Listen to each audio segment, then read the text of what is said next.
안녕하세요. 오늘은 팔품사에 대한 얘기를 해드릴게요.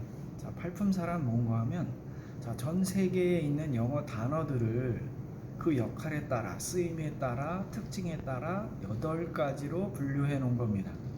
자, 이름을 가진 단어들 다 모여 그래가지고 명사라는 이름으로 붙여줬고요. 그 다음에 어떤 동작을 나타내는 말 또는 상태를 나타내는 말을 묶어다가 동사라는 이름으로 이렇게 한 묶음으로다가 이렇게 만들어 놓은 것을 팔품사 이렇게 부르고요. 총 8가지로 분류가 됩니다. 즉 영어 단어는 8가지로 분류해서 팔품사 이렇게 이름을 붙여준 거고요. 자, 그럼 어떤 특징을 갖고 묶어 놓았는지 한번 알아볼게요. 자, 첫 번째 명사. 자, 명사는 말 그대로 이름을 가진 낱말을 명사라고 해요. 자, 무언가를 가리키면서 누군가를 가리키면서 저거 뭐야? 저 사람 누구야? 라고 했을 때 대답할 수 있는 말이라면 다 명사가 됩니다. 저게 뭐야? 자동차. 자동차라는 이름이 있네. 그러면 그 자동차는 명사가 되는 거고요. 저기 있는 사람 누구지? 엄마야. 그럼 엄마도 명사가 되는 겁니다.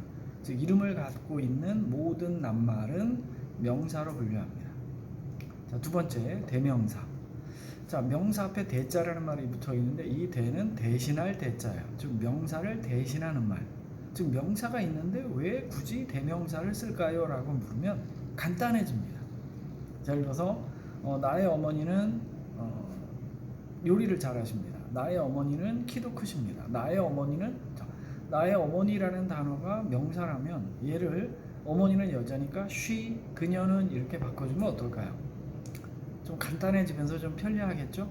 자, 그래서 대명사가 등장하게 된 겁니다.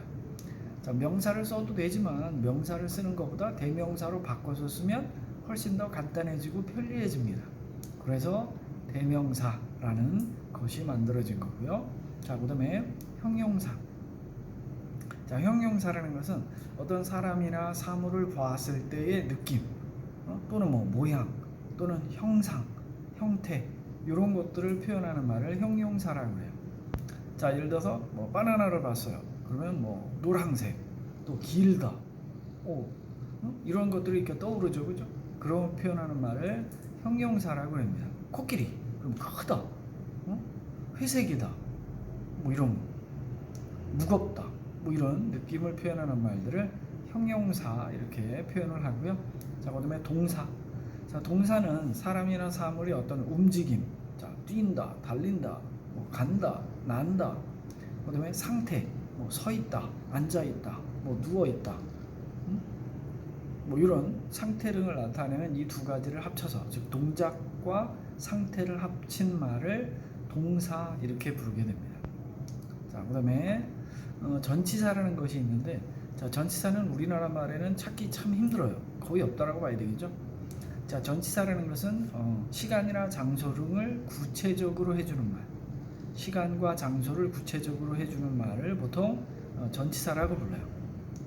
자, 예를 들어서 이런 경우를 했다고 봅시다. 우리 내일 만나는데 학교에서 만나자라는 말보다는 우리 내일 만나는데 학교 정문 앞에서 만나자라는 것이 훨씬 더 구체적이죠. 이럴 때 전치사가 필요합니다. 또 하나 예를 들면 내일 오후에 만나자라는 말보다는 내일 오후 4시에 만나자 이렇게 말을 하는 것이 좀 더 구체적이죠. 그래서 어떤 시간이라든가 장소라든가 방법 등을 좀 더 구체적으로 만들어주는 말을 전치사라고 부릅니다. 자, 그 다음에 부사. 자, 부사는 굉장히 자유로운 영혼이에요. 왜 자유로운 영혼이라고 부르는가 하면 문장 어디든지 갈 수 있어요. 규칙이 없어 얘는. 문장 맨 앞에 올 수도 있고 주어 뒤에 올 수도 있고 문장 맨 끝에 올 수도 있고 자기가 마음대로 자기 위치를 정해서 갈 수 있습니다. 굉장히 자유로운 영혼을 부사라고 불러요. 그리고 부사는 꾸며주는 역할을 주로 해요. 동사도 꾸며줘, 형용사도 꾸며줘, 그다음에 문장 전체도 꾸며줘, 꾸며주는 역할을 하는 단어를 다 묶어서 뭐라고 부른다? 부사 이렇게 부르게 됩니다. 자, 그다음에 접속사.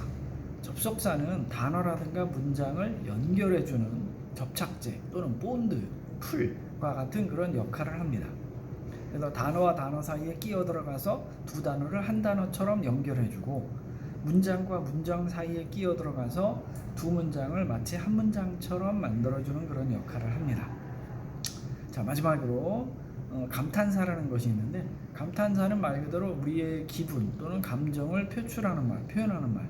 자, 놀랐어, 와우. 그다음에 기쁜 일이 있어, 그러면 브라보.